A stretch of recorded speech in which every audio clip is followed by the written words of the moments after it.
Emily, and today we are going to be creating this optical illusion.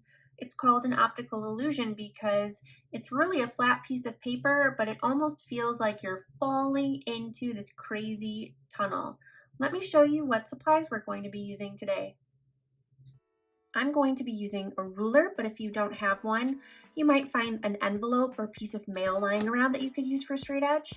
I have a pencil sharpener on hand in case I need it, a regular pencil, and then I have a few color pencils. I made sure to grab the black color pencil for my shading, but other than that, it's up to you to choose the colors. I'm gonna put these aside for now. I'm also using a piece of white paper to create my art on. You might find art paper or copy paper, printer paper, doesn't matter. Any will work, even you might find something really cool like scrapbook paper. The first thing that I need to do is divide my paper into pizza slices or triangles. Here's how I like to do that. I start by making an X using my ruler. Now I'm left-handed, so you might flip this if you're right-handed. And I try to line them up just next to the corners. And then I hold down and drag my line across. It doesn't have to be perfect, but we do want the middle to be as nice as possible. Then I'll do that again on the other side. Take as much time as you need. I think that sometimes we make mistakes when we rush, but you can try this over and over again. You can always go slow.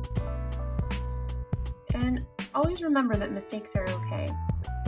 Now I need a line that's going vertical and horizontal. So here's my trick for that. Instead of starting with my ruler, I start with my pencil and I place it where I want the line to go. And then slide my ruler up and down. And I'm going to do the exact same thing, just rotating my paper. And this helps me get nice crispy lines pretty much where I want them. Sometimes when I don't do this, I end up with like an extra triangle in the middle.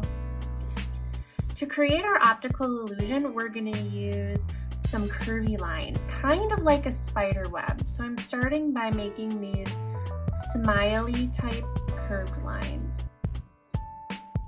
It does get a bit tricky when you get towards the edge of the paper, so just do your best. Now on the next slice, I'm going to do the opposite, but I'm going to make sure that it connects. So I like to call these rainbow lines just to remind myself of the way that the arch is curving, but you can also call them frowny lines if you wanted. Continuing on with our pattern, I'm going to go to the next one and make it smileys again, or those downward sloping curved lines. I think I'm going to add one more up here. I like to turn my paper because it makes it easier to reach. But you can approach this project however you would like, whatever works best for you.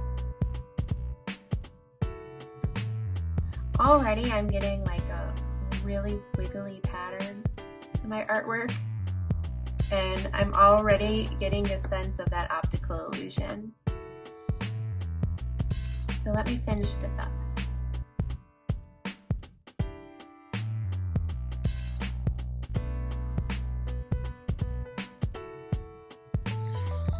Now to make this even cooler, I'm going to use sort of a checkerboard pattern where it goes dark, light, dark, light. And I'm also going to alternate colors so that I have blue, black, blue, black.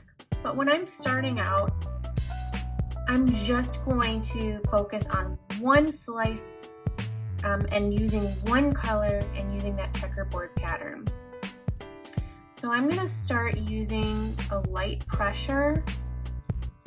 It almost helps if your pencil isn't that sharpened, but it's this nice, gentle, feathery touch, almost lifting off the paper in the middle.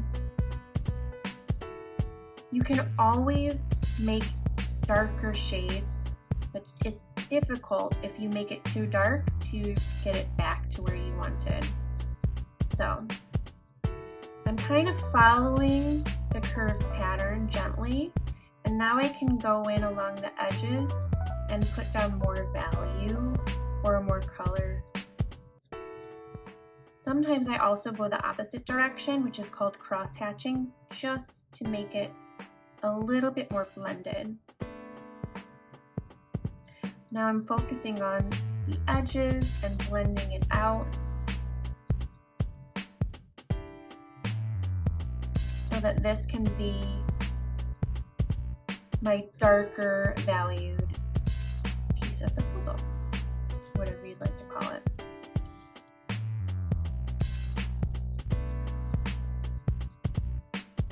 I can always change my mind and make this the lighter one too. But I'm going to try to preserve or keep that highlight in the middle as blank as possible while focusing on blending out the edges.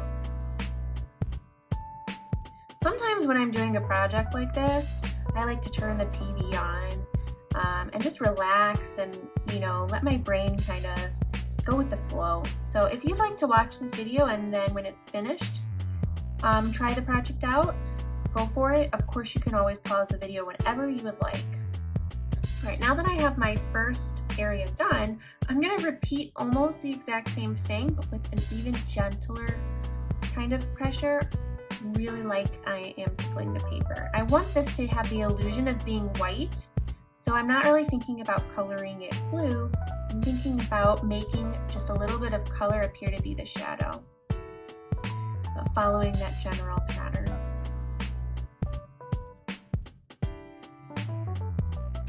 Same with this one. I'm giving it just the lightest, tiniest amount of pressure, smoothing it out as best as I can so that it gives the appearance or illusion of being white with shadows.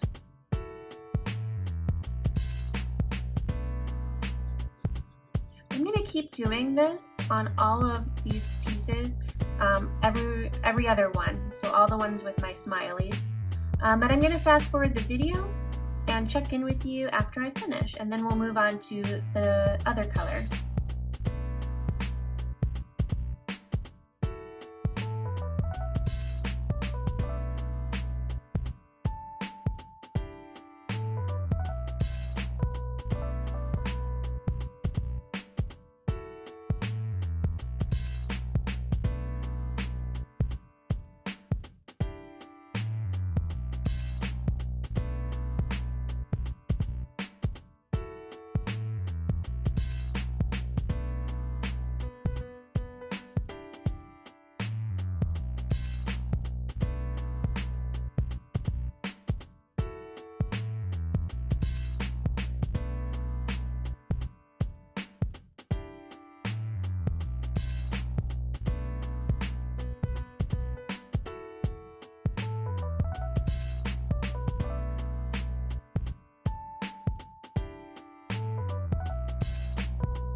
Now that I've done my first color, I can go in and clean up any areas that I think might need a little bit more, and then I can switch to my second color. I've chosen black, but of course, pick whatever you would like. I'm going to follow the same technique, but opposite. So whereas this is my dark value, this would be my light value. And whereas this is my light blue value, this will be my darker value.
I'm all done with my optical illusion drawing and I'm feeling pretty satisfied. It did take me a long time, so it's worth the effort.